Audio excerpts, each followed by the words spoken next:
Hello నమస్తే welcome to BRK news. నేను హిమోర్ష. AP శాసన మండలిలో తిరుమల కల్తీ నెయ్యి అంశం ప్రకంపనలు సృష్టిస్తోంది. సెషన్స్ మొదలైన రోజు నుంచి తిరుమల కల్తీ నెయ్యి అంశంపై చర్చకు పట్టుబడుతోంది ప్రతిపక్ష వైసీపీ. ఈ అంశంపై ప్రభుత్వం వైఖరికి నిరసనగా పలుమార్లు సభ నుంచి వాకౌట్ చేశారు వైసీపీ సభ్యులు. తాజాగా సభలో మరోసారి గందరగోళం నెలకొంది. వైసీపీ ఎమ్మెల్సీలు సభలోకి దేవుడి ఫోటోలు తీసుకురావడంతో సభ హీటెక్కింది. వెంకటేశ్వర స్వామి ఫోటోలతో గోవిందా గోవిందా అంటూ నినాదాలు చేస్తూ సభలోకి వచ్చారు వైసీపీ సభ్యులు. వైసీపీ ఎమ్మెల్సీలపై తీవ్ర స్థాయిలో మండిపడ్డారు మంత్రి పయ్యావుల కేశవ్.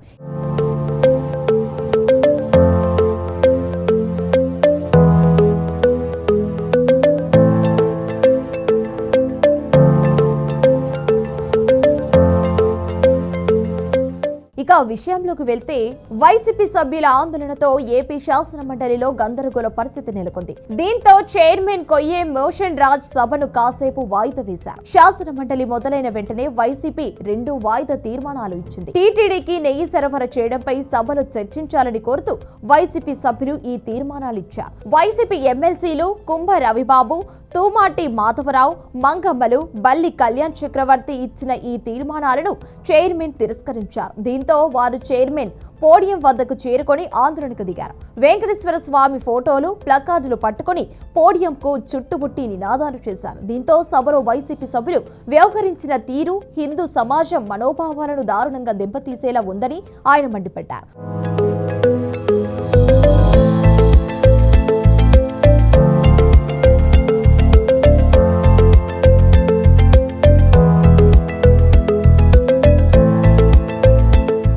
వైసీపీ సభ్యులు సభలో హద్దులు దాటి ప్రవర్తించారని పయ్యావుల ధ్వజమెత్తారు. దేవుళ్ల ఫోటోలు పట్టుకుని కాళ్లకు చెప్పులతో నిలబడటం హిందూ ధర్మాన్ని అవమానించడమేనని ఆగ్రహం వ్యక్తం చేశారు. నేను 30 ఏళ్లుగా రాజకీయాల్లో ఉన్నాను, కానీ సభలో ఎలాంటి దుశ్చర్యను ఎప్పుడు చేయలేదు. వైసీపీ సభ్యుల తీరు చూసి మేమంతా షాక్ కి గురయ్యామని ఆయన ఆవేదన వ్యక్తం చేశారు. ఇక వైసీపీ సభ్యులకు బుద్ధుందా, దేవుడిని రాజకీయాల్లోకి లాగుతున్నారు. వైసీపీ సభ్యులకు బుద్ధుందా అంటూ ఇలాంటి దుర్మార్గపు చర్యలను అనుమతించకూడదు. వైసీపీ సభ్యులకు దేవుడంటే భయం లేదు, నమ్మకం లేదు. వైసీపీ సభ్యులంతా వారి నాయకుడు చెప్పినట్లు నడుచుకుంటున్నారు. హిందూ గౌరవం, జాతి నమ్మకాన్ని తగ్గించడం, ప్రజలను రెచ్చగొట్టే ప్రయత్నం చేస్తున్నారు. దుర్మార్గమైన చర్యలను ఎట్టి పరిస్థితుల్లోనూ అనుమతించవద్దు అని మంత్రి పయ్యావుల కేశవ్ కోరారు. చెప్పులు వేసుకుని వెంకటేశ్వర స్వామి ఫోటోలను ఎలా పట్టుకుంటారని పలువురు మంత్రులు కూడా ప్రశ్నించారు. పోడియంకు చుట్టుముట్టి వైసీపీ సభ్యులు ఆందోళనను కొనసాగించడంతో చైర్మన్ సభను కొద్దిసేపు వాయిదా వేశారు.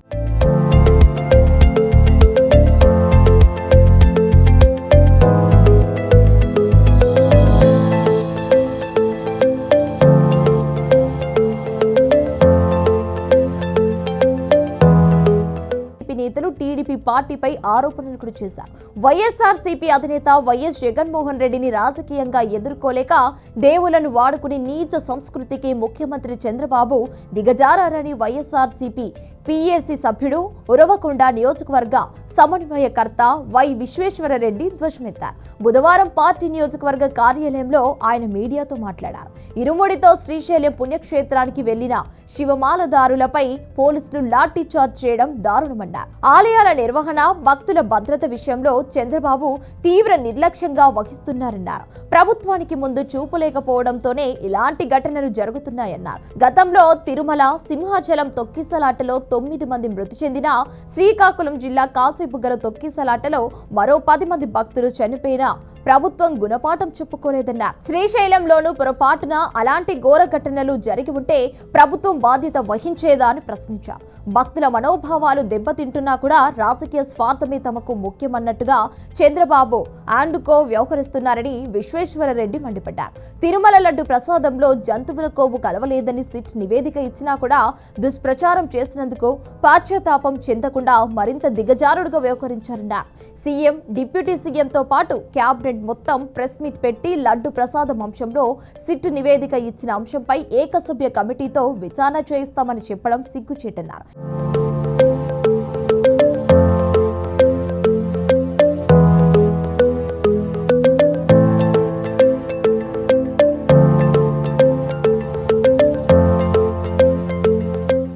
ఇక శ్రీశైలం మల్లన్న లడ్డు ప్రసాదం తయారీలోనూ బాత్రూంను కడిగే ద్రావణం కలిపారని చేసిన ప్రకటన భక్తులు నిర్గాంతపోయేలా చేసిందన్నారు. చంద్రబాబు ప్రభుత్వం చేస్తున్న ఈ విష ప్రచారాన్ని కోట్లాది మంది భక్తులు చీదరించుకుంటున్నారన్నారు. ఇక గతంలో కూడా లోక్సభలో ప్రతిపక్ష నేతగా తొలిసారి ప్రసంగించారు రాహుల్ గాంధీ.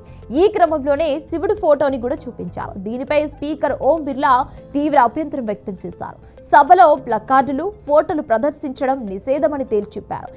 మండిపడ్డారు. ఇది జరగకుండా తాము అండగా నిలబడతామని తేల్చి చెప్పారు. ఈ సమయంలోనే హిందూ మతం గురించి మాట్లాడారు రాహుల్. బీజేపీ ఈ మతం పేరు చెప్పి అందరినీ భయపెడుతోందని మండిపడ్డారు. ఏ మతమైన మనుషులకు ధైర్యం ఇస్తుందని వెల్లడించారు. ఇస్లాం, సిక్కు మతాల గురించి కూడా ప్రస్తావించారు.